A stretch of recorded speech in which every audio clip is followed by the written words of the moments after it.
ായി പറയുന്നുണ്ട്. പക്ഷെ അത് വലിയ കാര്യമായി കാണുന്ന ലക്ഷക്കണക്കിന് ആളുകളുണ്ട്. 62 ലക്ഷം കുടുംബങ്ങൾക്കാണ് ക്ഷേമ പെൻഷൻ ലഭിക്കുന്നത്. ആ 62 ലക്ഷം പാവപ്പെട്ട ആളുകൾക്ക് ക്ഷേമ പെൻഷൻ ലഭിക്കുമ്പോൾ ഇന്ന് നമ്മുടെ ഒരു വീടെടുത്തിട്ടുണ്ടെങ്കിൽ ആ വീട്ടിലെ 60 വയസ്സ് കഴിഞ്ഞ ആളുകൾ, മറ്റു വരുമാനമൊന്നുമില്ലാത്ത ആളുകൾക്ക് നമ്മൾ പ്രാഥമികമായിട്ട് 3 കാര്യങ്ങൾ ചെയ്തു കൊടുക്കും.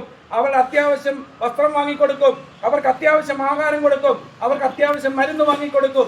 എന്നാൽ അവരുടെ ജീവിതവുമായി ബന്ധപ്പെട്ട് പരിശോധിക്കപ്പെടുമ്പോൾ അവർക്ക് അവരുടെ കൊച്ചുമക്കൾക്ക് എന്തെങ്കിലും ഒന്ന് വാങ്ങിക്കൊടുക്കുന്നതിന്, അവരുടെ ബന്ധുവീടുകളിലൊന്ന് പോകുന്നതിന്, ഒരു ഓട്ടോറിക്ഷ വിളിക്കുന്നതിന്, തലമുടി വെട്ടുന്നതിന്, ഒന്ന് മരുന്ന് വാങ്ങുന്നതിനെല്ലാം മറ്റാളുകളുടെ സഹായം ഉണ്ടെങ്കിൽ മാത്രമേ വീട്ടിൽ പ്രായപൂർത്തിയായി 60 വയസ്സ് കഴിഞ്ഞവർ, വരുമാനം നഷ്ടപ്പെട്ടവർക്ക് ജീവിക്കാൻ കഴിയത്തുള്ളൂ എന്ന സാഹചര്യം ഉണ്ടായത് സംസ്ഥാനത്ത്.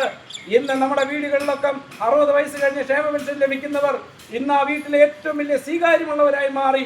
അവരൊരു ദിവസം വീട്ടിലിരിക്കുമ്പോൾ 65 രൂപ അവരുടെ കൈവശം എത്തുന്ന രീതിയിലേക്ക് ഗവൺമെന്റ് സംവിധാനങ്ങൾ മാറ്റി. ഇന്ന് അവരുടെ കൈവശത്തേക്ക് കൃത്യമായി പൈസ എത്തുക മാത്രമല്ല, ഇന്ന് അവർക്ക് ആ വീട്ടിൽ അത്യാവശ്യ കാര്യങ്ങൾ ചെയ്യുന്നതിന്, അവർ കുടുംബാംഗങ്ങളെ സഹായിക്കുന്നതിന്, ഒന്ന് യാത്ര ചെയ്യണമെന്നുണ്ടെങ്കിൽ, ഒന്ന് ബന്ധു വീട്ടിൽ പോകണമെന്നുണ്ടെങ്കിൽ ഇന്ന് ആരെയും ആശ്രയിക്കാൻ കഴിയുന്ന രീതിയിലേക്ക് ആശ്രയിക്കേണ്ട എന്ന ഗവൺമെന്റിന്റെ പെൻഷൻ മാത്രം ഉപയോഗിച്ച് അവർക്ക് പ്രാഥമികമായി ജീവിക്കാൻ കഴിയുന്ന സാഹചര്യം ഒരുക്കിയ ഗവൺമെന്റാണ് ഈ കേരളത്തിലെ ഇടതുപക്ഷ ജനാധിപത്യ മുന്നണി ഗവൺമെന്റ്.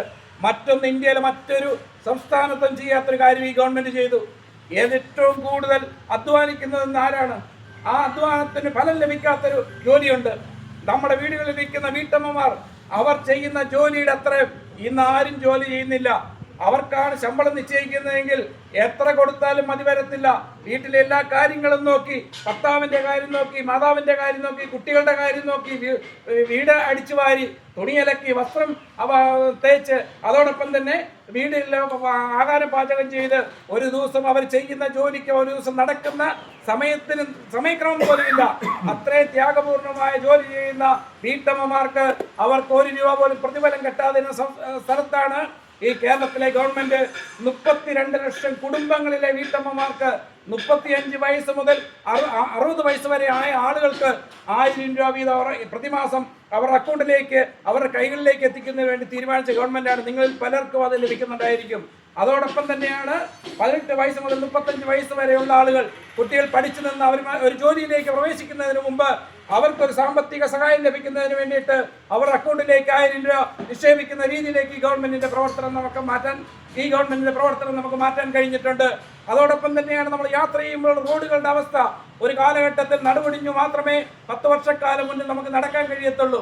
ദേശീയപാത നമുക്ക് യാഥാർത്ഥ്യമാക്കത്തില്ല. ദേശീയപാതയ്ക്ക് വേണ്ടി ഓഫീസ്